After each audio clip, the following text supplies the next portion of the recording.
Hey, this is Dan from learningcameras.com, and we're going to do a series of tests comparing ISO values at a variety of settings.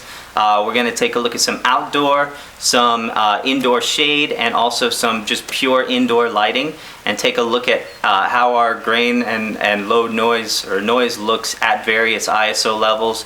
We'll also see how that affects the dynamic range as far as whites to blacks and things of that nature. So you'll especially be able to see that in your outside shots. On the inside, you won't be able to notice that as much, but some of the darker shadow areas might show grain a little bit sooner. So we'll take a look at those three circumstances and see how the camera shows up, and we'll come back and share some thoughts on that. This is Dan from learningcameras.com, and basically what we have here are three different scenes, each to test a different area of the ISO performance. So real quick, we'll take this first scene, and this is a brightly lit daylight scene, and we'll go ahead and select two images. The camera does very well, so we're going to start out at ISO 100 and 1600. Here's what I've noticed. We do begin to see a little bit of grain in these leaves. Everything is very mild, but this is the first time I even see grain is at ISO 1600. But we do have all of the detail that's still in here. It's still in the file. There's a tiny bit of grain, but it's almost unnoticeable. And this is a raw file that it was converted straight to JPEG with no editing whatsoever, no noise reduction whatsoever. And so everything holds up very well. Now as we take a look and we bring this in at ISO 3200, now we begin to see a little bit of grain popping into these leaves. This is where it begins to get a little bit noticeable. Nothing major, nothing that would probably render this unusable, and nothing that can't be cleaned up very easily. So I feel very comfortable using a file like this. Pretty much everything is still in here as far as detail, and there's very mild, if any, smudging on any of the images. So now if we bring in ISO 6400, this tends to be the first time that I begin to notice any detail loss. There are some detail areas in this light post right here that are beginning to go away. We do have some grain in here. Nothing that's absolutely unusable though, but we are beginning to lose some of the detail. Now we do have quite a bit of noise that seemed to pop in here, some grain and some color. It's pretty much unnoticeable in every other part of the image, but in that part of the image it did show up. In this post right here, there's a little bit of grain, but once again, nothing terrible. So in brightly lit scenes, we seem to be able to go pretty well up to ISO 6400 without any issues whatsoever. Now last, I'm going to bring up this ISO 12800 file. Now one thing to note, it actually will not display any of the ISO settings for anything above 6400 ISO, so you're going to have to remember what you shot it at.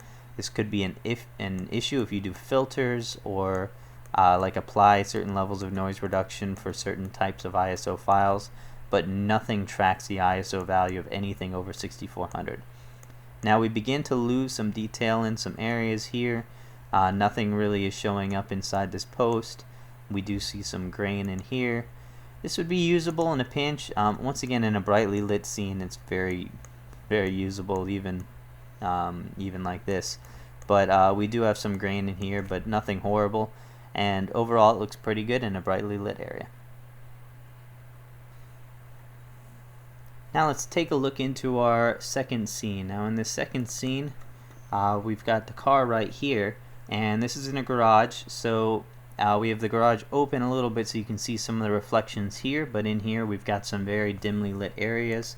At ISO 100, we'll wait till this loads 1 second, and everything looks great. Plenty of detail in these areas here. Everything is noticeable, nothing smudges out. So let's go ahead and compare that with some of the places where this file begins to fall apart, and that is, we've got this at ISO 800, and actually let me show you this. This is our discovery here. We've got a blue pixel that popped up here. It's visible in all of the other images in every scene. In this one it was very noticeable, and it begins to show up at about ISO 200, gets really bad by ISO 3200, so we seem to have a dead pixel in the camera. That's really a bummer. This is a Nikon D600 brand new pro level, great high quality camera, and we're seeing that already in it after only a couple of days, so that's not good at all. Now as we take a look at the rest of the image, absolutely no issues whatsoever. There's hardly any noticeable grain in any of these areas. As we start to get into the very black areas, honestly, you could never tell that this was an ISO 800 file instead of an ISO 100. Now let's go ahead and compare that at ISO 1600. Now as we get up to 1600, we begin to lose a tiny bit of the blacks in these areas, but honestly, really it's almost unnoticeable.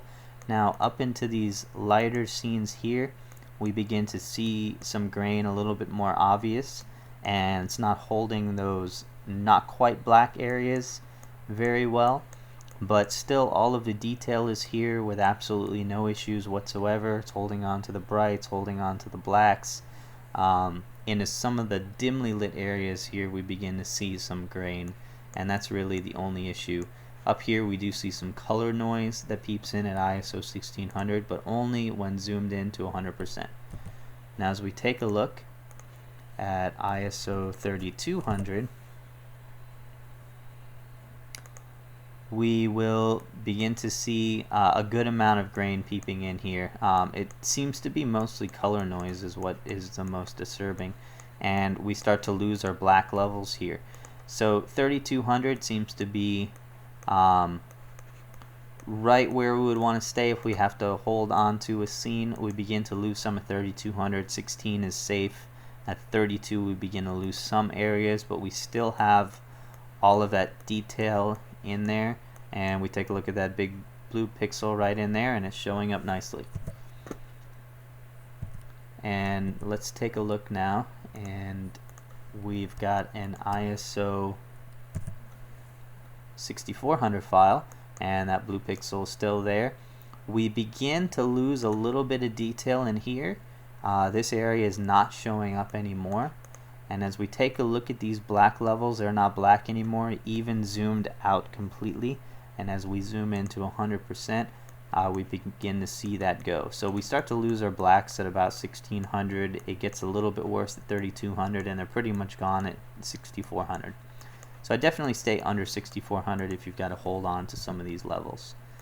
Now we will show you one more, and this is an ISO 12800. Once again, it doesn't show anything up here, but as we look into the file, we can begin to see a lot of noise in these areas. We do start to lose detail here, and then let's take a look to this design, and we have detail lost all the way up to here, and we begin to lose some detail in these mid areas here as well. And I did notice that that blue pixel is pretty much either gone or unnoticeable for some reason once we get up to this high ISO, and I'm not exactly sure why, but it might be cleaning it up in some kind of noise reduction, or just might be blending in with everything else. Now for our last scene, this is going to be it right here. We've got a dimly lit area with an incandescent light and a little bit of window light coming in from the left side, and not a lot of detail to show in some of these areas right here, but we can see some colors in here, and we'll see how well these stack up. Let's take a look at this ISO 100, and we're going to compare it. We'll start out here, and this is an ISO 3200 file. Actually, we'll start it one less than that, and we'll start it at ISO 1600, and we can see that right here everything looks good. We have plenty of detail there. This is our blue dot showing up again even in this scene. All of our detail in the table is there. We don't lose anything. The colors look pretty nice. There's a tiny bit of noise that we're seeing, but overall everything looks great in the image. I'd have no issues using a file like this at all. 1600 looks almost identical to ISO 100. Now let's pull this up at 3200. Now at 3200 we're beginning to lose a little bit of detail in this file right here, and also we're still seeing that dot right there, but overall everything else is holding up really well and looks very nice. There's just a tiny bit of grain in some areas, but overall 3200 on this camera does pretty well. As we take this into even higher, and here we are at 6400 ISO, and we do have grain on these areas. Once again, we're beginning to lose a small bit of detail. Let's bring in these color areas here. I can't really make out some of the edges on this leaf right here. Most of the other ones are showing up pretty nicely, but we are seeing some grain and we are losing some detail. Yeah, you can definitely see some detail is being lost in here. So this is at 6400 ISO though. Now let's bring this up into H1, which is 12,800, and our blue pixel disappears here. So I wonder if something is happening once you stop getting into the ISO values and start getting into the high 1 and high 2s. Notice it doesn't show the ISO value anymore. So something is definitely happening there. The blue dot always appears in the same place though. But this scene we wouldn't want to use. It does have some issues, and we are losing a lot of the detail in some of these areas. There is some text right here, and it's almost unreadable in the area to the right, but readable in the one to the left. And over here too, actually this one hangs on pretty well up in this area. We only start to lose it in this. The black levels do look a little bit different. And lastly, we'll take a look at this file, and this is at 25,800 ISO, and this really doesn't work at all for us. Huge amounts of color noise. This is all unreadable. This holds on a little bit. We can still make it out, but definitely a ton of color noise. The noise is still visible even when we're zoomed out all the way. As we take a look into the flower, it begins to become a little bit of a blur of noise and grain, and we definitely have a ton of color noise in these blacks. We definitely lose the blacks completely. It really looks like a bunch of purple and blue. So at 25,000 ISO, this is really an unusable setting. The 12,000 ISO could be used in a pinch, but up to 3200 it holds on very well. 6400 is the only time that we begin to lose a tiny bit of detail in some of the blacks, but even then it holds up pretty well into most of those. So other than that blue pixel, ISO performance seems to be on par with the D800 and better than most other cameras on the market, especially in that price range. And I definitely feel free to take images at 1600 ISO without thinking any differently to 100 ISO. And only when you start to get up around 6400 and up do we begin to lose a little bit of detail in the shot, but definitely hardly even noticeable grain even at these levels. So thanks for watching. It's Dan from learningcameras.com. Hey guys, I did want to just point out a couple things I noticed while taking those high ISO videos or stills. And one of the things is that I couldn't keep the screen on always, the back rear LCD. And you have to keep pressing the info button every time after you hit the shutter to keep the screen on. This was an issue for me because some of the angles that I had it on, because it was on a tripod, were a little tough to get your eye into the viewfinder. And the only way to see exposure readings is from the viewfinder or the back LCD. You cannot see anything from the top LCD as far as exposure goes. So that forces you to either get your eye in there or to having to keep hitting the info button every time you want to see what your exposure value is on it. The other reason is just basically I find it easier to read that screen if you don't have great eyesight, or honestly the readout on it is just a little bit better in my opinion. Rather than having to look at the top LCD screen, I prefer to look at the back one. I find I can just take readings off of it faster. So that was an issue for me, that I can't keep it on. I can do that on all of my Canons, so this is the first time I've ever encountered that. Now the other thing that I did notice is that the ISO button is also your zoom button. I didn't think this would be an issue when I first saw that, because you don't zoom while shooting, and so the operations are pretty much separated. But one thing that I did notice is if you have on image review, so that after you take a picture it automatically shows the picture on the back screen, the zoom button will function in order to zoom the picture. And so if you want to adjust the ISO immediately after shooting a picture, you either need to wait for your image review to turn off, or you have to hit the shutter again in order to clear out the image review and go back to shooting before you can change the ISO. This means you cannot change the ISO value on the fly when shooting unless you don't have image review on at all.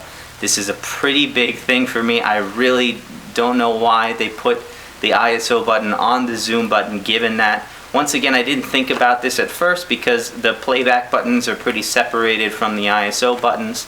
The white balance is also on a zoom button.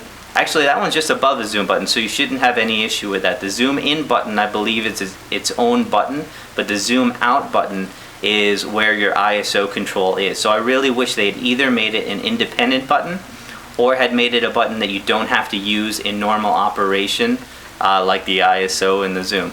So let me know what you think, but this was a major issue to me, and I really find that this would be very difficult to do anything while I'm in an event or something like that where I'm changing ISO speeds all the time. This is a pretty big issue for me. Also, when trying to do a video, it is really becoming an issue not having the ability to see your aperture while shooting or in live view. And not even in shooting, but even in live view, you can't change your aperture. And this is becoming a big issue for me, and I'm probably going to return the camera because of it. When you switch out of live view, your settings do not return to what they were on video. So your shutter speed goes back to what it was in the photo settings, but your aperture stays the same. And therefore, you cannot get dual readings from a photo. You can't have one setting for photo and another setting for video and change between them. Your aperture value stays as whatever it was during photo shooting, but your shutter changes. And so this is just completely confusing. It makes it almost impossible to switch between video and photography on the fly, and it makes it almost impossible to check your exposure values without switching back from live view out of live view, then changing your shutter speed to match what it was in your video settings, and then checking your exposure and going back into video mode. There also is no exposure readout in video mode other than what's on your LCD screen. So if you can't see that, or if it's in a weird place, there's nothing you can really do about that. So this is becoming a big issue. I'm not a video shooter, but being able to shoot video is a big advantage, and these really make it almost impossible to shoot video under normal circumstances for me. So those are my opinions, and we'll keep going with the tests though and see how they go.